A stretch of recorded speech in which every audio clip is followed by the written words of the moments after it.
औज़ुबिल्लाहिमिनश्शैतानिर्रजीम बिस्मिल्लाहिर्रहमानिर्रहीम। Dear students, हमारा आज का लेक्चर जो है 10th class last unit atomic and nuclear physics, और इसमें बहुत ही इंपॉर्टेंट टॉपिक हमारे पास हाफ लाइफ। तो हाफ लाइफ क्या है, सबसे पहले मैं आपको इसकी डेफिनेशन बताता हूँ। हाफ लाइफ आपके पास ऐसा process the time during which half of the unstable radioactive nuclei disintegrate। ये वो हाफ लाइफ से मुराद ये है कि वो टाइम ड्यूरेशन जिसमें कोई भी रेडियो एक्टिव एलिमेंट जो है वो डिसइंटीग्रेट होता है, मींस के टोटल से वो आधी अमाउंट उसकी रह जाती है। The time during which half of the unstable radio active nuclei disintegrate, कि वो टाइम जिस दौरान कोई भी अनस्टेबल रेडियो एक्टिव न्यूक्लियाई जो है वो आधा रह जाता है, वो उसकी हाफ लाइफ कहलाती है। The half life of the sample of radio active element, तो उसको हम उस रेडियो एक्टिव एलिमेंट की हाफ लाइफ का नाम देते हैं।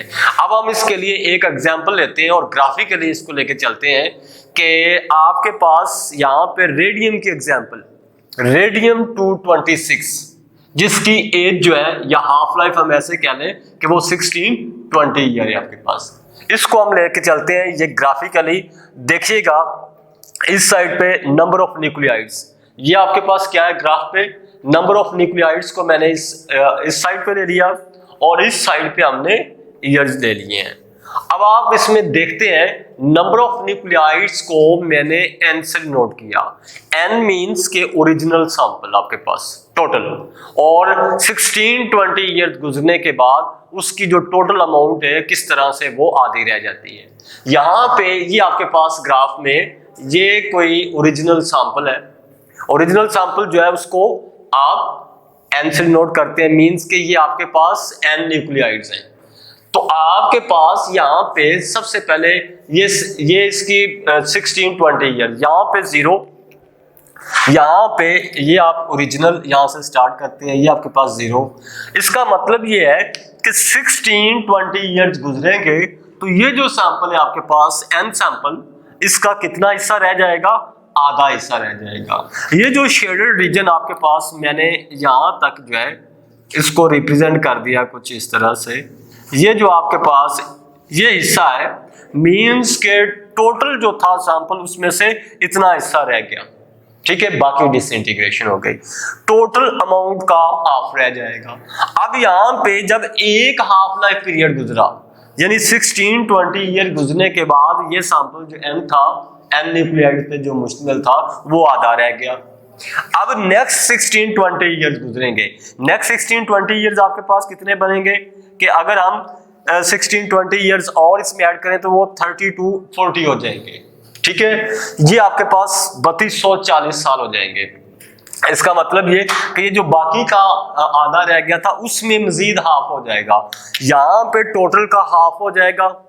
नेक्स्ट जो 16-20 ईयर्स गुजरेंगे तो ये आपके पास 1/4 रह जाएगा।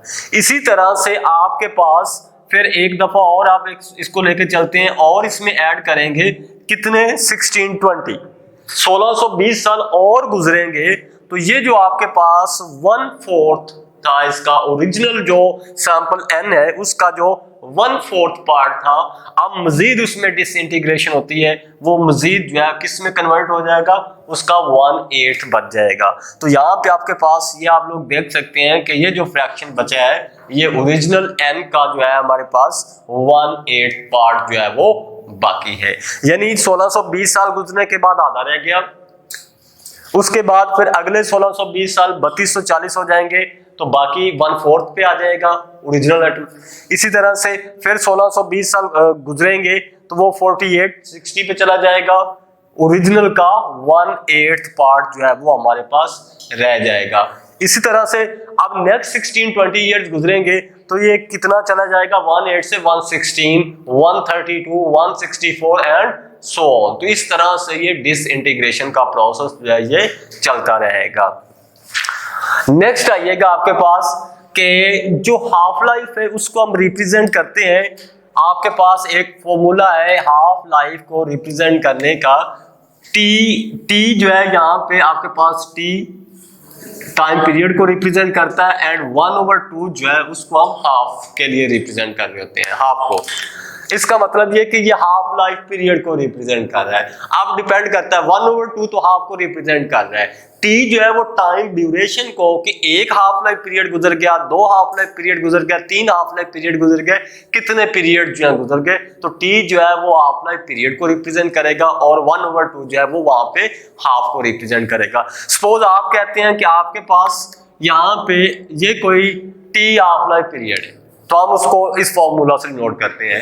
अब हमारे पास ये जो है ये हाफ लाइफ हमारे पास इसकी कितनी आ जाएगी, 1/2 ही लिखी जाएगी।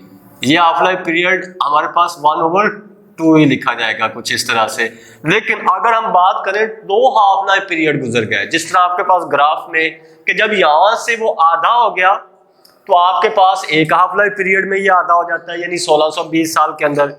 अगर यहां से लेके यहाँ ये मजीद यहाँ पे चला जाए 1/4 रह जाए ओरिजिनल का, तो 1/4 होने तक उसको 2 हाफ लाइफ पीरियड चाहिए रेडियम को। रेडियम 226 को 1/4 ओरिजिनल सैंपल को 1/4 तक पहुंचने के लिए 2 हाफ लाइफ पीरियड गुजरते हैं। तो फिर आपके पास कितना हो जाएगा, यानी 1/4 होने तक एक दफा 1620 साल, फिर दूसरी दफा 1620 साल। तो ये हमारे पास हम इसको लिखेंगे कि 2 हाफ लाइफ पीरियड। और जो 2 हाफ लाइफ पीरियड है उसको हम कुछ इस तरह से लिखते हैं कि ये आपके साथ में असल फॉर्मूला तो ये है आपके पास हाफ लाइफ पीरियड के लिए, ये हाफ लाइफ का फॉर्मूला ये है आपके पास। तो इसमें अगर 2 हाफ लाइफ पीरियड है तो फिर हम साथ में 2 लिख देते हैं।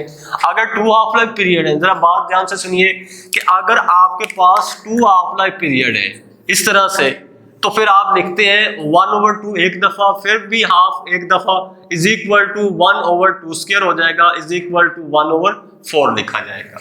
इसी तरह से अगर 3 हाफ लाइफ पीरियड है तो फिर हम यहाँ पे 3 लिख देते हैं इसी फॉर्मूला के साथ। 3 half life period is equal to एक दफा हाफ, सेकंड, फिर थर्ड हाफ, तो 1/2 और इसकी पावर हम जो है वो 3 लिखते हैं। तो आप इसको करेंगे तो ये 1/8 लिखा जाएगा।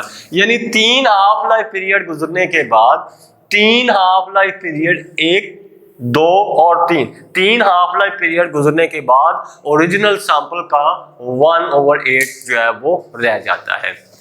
तो इस तरह से 4 half life period, 5 half life period या 6 एंड सो ऑन। तो जितने हाफ लाइफ पीरियड गुजरते हैं उनको फाइंड करने के लिए हम साथ में ये जो हाफ लाइफ पीरियड फॉर्मूला है या हाफ लाइफ का हमारे पास फॉर्मूला है, इसको हम जाके उतने से मल्टीप्लाई कर देते हैं। 2 हाफ लाइफ पीरियड है, 3 हाफ लाइफ पीरियड है, n नंबर ऑफ या t numbers of half life periods गुजरते हैं, तो उसके लिए आप जो है वो उतने से उसको मल्टीप्लाई कर देते हैं। तो ये हमारे पास एक फॉर्मूला है हाफ लाइफ पीरियड्स को फाइंड करने का कि ओरिजिनल सैंपल जो है वो बाकी कितना रह गया, कितने हाफ लाइफ पीरियड जो है वो गुजर चुके हैं, तो उनकी मदद से हम जो है वो फाइंड कर सकते हैं कि रिमेनिंग सैंपल जो है वो कितना बच गया। अब यहाँ पे रिमेनिंग सैंपल फाइंड करने के लिए हमारे पास एक फॉर्मूला भी है कि अगर आप रिमेनिंग एटम या रिमेनिंग सैंपल जो है वो फाइंड करना चाहते हैं, रिमेनिंग एटम या रिमेनिंग सैंपल फाइंड करने हैं, आपके पास फॉर्मूला हो जाएगा ओरिजिनल सैंपल या ओरिजिनल एटम मल्टीप्लाई बाय 1/2 और उसकी पावर t। यहाँ पे स्मॉल t रिप्रेजेंट कर रहे हैं कि कितने number of half life periods हैं। 2 हाफ लाइफ पीरियड्स हैं, 3 हाफ लाइफ पीरियड्स हैं, 4 हाफ लाइफ पीरियड्स हैं। ये t स्मॉल t जो है ये उन नंबर्स को रिप्रेजेंट करता है। तो फिर हम कहते हैं कि ओरिजिनल एटम हमारे पास क्या था, मल्टीप्लाई बाय 1/2 और उसकी पावर जो है उसको हम t से नोट करते हैं। t मींस के अगर सपोज 2 हाफ लाइफ पीरियड गुजर गए हैं तो फिर हम 2 स्क्वायर लिखेंगे। अगर 3 हाफ लाइफ पीरियड गुजर गए हैं तो फिर हम 2 की पावर जो है उसको 3 ले लेते हैं। तो इस तरह से फिर जो ओरिजिनल सैंपल दिया गया होता है तो उससे हम मल्टीप्लाई करके हाफ लाइफ पीरियड का ये फॉर्मूला लगा के साथ में रिमेनिंग सैंपल जो है वो फाइंड कर सकते हैं। और न्यूमेरिकल करने के लिए हम इस फॉर्मूला को इस्तेमाल भी करते हैं। जो रिमेनिंग सैंपल होते हैं उनको हम n से नोट करते हैं, जो ओरिजिनल सैंपल होते हैं या ओरिजिनल एटम उनको हम n नोट से नोट करते हैं, n ओरिजिनल मल्टीप्लाई बाय 1/2 और उसकी पावर जो है t मींस के कितने नंबर्स हैं हाफ लाइफ के। तो इस फॉर्मूला की मदद से हम जो है यही फॉर्मूला यहाँ पे हमने सिंबॉलिकली उसको रिप्रेजेंट किया। तो इसकी मदद से हम इस फॉर्मूला की मदद से हम फाइंड करते हैं रिमेनिंग सैंपल। अब यहाँ पे बात हो रही है कि the process of radio activity does not depend upon chemical combination and reaction. ये जो रेडियो एक्टिविटी का प्रोसेस है रेडियो एक्टिविटी का प्रोसेस जो है इसका इन्हिसार नहीं होता, ना ही केमिकल कॉम्बिनेशंस पे और ना ही रिएक्शंस पे। दूसरी बात यहाँ पे, एक तो जो केमिकल रिएक्शंस हैं वो इसको अफेक्ट नहीं करते नेचुरल रेडियो एक्टिविटी। दूसरा यहाँ पे it also not affected by physical change, like कि जो फिजिकल चेंज है वो भी इसको जो है इसको अफेक्ट नहीं करते, not affected by any physical change. और कौन कौन से हैं, मींस के टेम्परेचर है, प्रेशर है, इलेक्ट्रिक एंड मैग्नेटिक फील्ड जो है इनका भी रेडियो एक्टिविटी पे कोई इफेक्ट नहीं होता। तो इस एक बार फिर से जरा बात सुनिएगा, हाफ लाइफ आपके पास क्या है, the time during which half of unstable radio active nuclei disintegrate. ये वो टाइम होता है जिसके अंदर कोई भी गैर कॉम्पोजिट रेडियो एक्टिव न्यूक्लियाई जो है वो उसमें डिसइंटीग्रेट हो जाता है और वो अपने ओरिजिनल अमाउंट से या ओरिजिनल सैंपल से आधा रह जाता है, उसको हम हाफ लाइफ कहते हैं। ये रेडियम की एग्जांपल ली हमने कि रेडियम जो है वो 1620 साल के बाद जो उसके ओरिजिनल सैंपल होता है वो ओरिजिनल का आधा रह जाता है। और उस एग्जांपल को हमने यहाँ पे ग्राफिकली रिप्रेजेंट किया कि किस तरह से जो ओरिजिनल सैंपल था हमारे पास उसको हमने n से डिनोट किया और 1620 साल के बाद 1620 ईयर्स गुजरने के बाद ओरिजिनल सैंपल का आधा रह जाता है। इस तरह नेक्स्ट 1620 ईयर मींस के हर दफा 1620 ईयर्स गुजरने के बाद जो है ओरिजिनल जो टोटल उसका सैंपल होगा उसका आधा रह जाएगा। यहाँ पे टोटल था हाफ रह गया, अब इसमें से हाफ यहाँ पे अगले 1620 साल के बाद 1/4 पे चला गया, अगले 1620 साल गुजरे तो 1/8 पे चला गया, इस तरह 116, 132 एंड सो ऑन। तो ये इस तरह से ये प्रोसेस जो है ये चलता रहता है। उसके बाद आपके पास रिमेनिंग सैंपल फाइंड करने का एक फॉर्मूला था कि ओरिजिनल सैंपल मल्टीप्लाई बाय आपके पास half life period, half life का जो फॉर्मूला है उससे आप मल्टीप्लाई कर देते हैं कि नंबर ऑफ हाफ लाइफ्स क्या है, 1/2 की पावर जो 2 हाफ लाइफ है 3 है उतने से आप जो है वो उसको कर देते हैं मल्टीप्लाई। उसके बाद आपके पास ये बात की जा रही है यहाँ पे कि ये जो रेडियो एक्टिविटी का अमल है ना, ये कोई भी केमिकल रिएक्शन जो है ना वो इसको अफेक्ट कर रहा होता है और ना ही जो फिजिकल चेंज, टेम्परेचर या प्रेशर या इलेक्ट्रिक या मैग्नेटिक फील्ड की तब्दीली जो है वो इस पे असरअंदाज होती है। तो इंशाल्लाह नेक्स्ट वीडियो के अंदर चल के हम आइसोटोप्स के हवाले से बात करेंगे कि बहुत ही इंपॉर्टेंट टॉपिक है रेडियो आइसोटोप्स क्या है, उनके डिफरेंट फील्ड्स के अंदर जो है यानी कि इस्तेमाल हम पढ़ेंगे। एज ए ट्रेसर हम मेडिकल फील्ड के अंदर, इंडस्ट्री के अंदर उनके इस्तेमाल क्या है और एग्रीकल्चर के हवाले से कुछ बातें की गई हैं। इंशाल्लाह नेक्स्ट वीडियो के अंदर जो है चल के उनको हम स्टेप बाय स्टेप करेंगे, अपना 1-2 लेक्चर्स के अंदर चल के करेंगे। आई मीन कार्बन डेटिंग है उसमें एक टॉपिक जो है। तो तब तक अपना ख्याल रखिएगा। अल्लाह हाफिज़।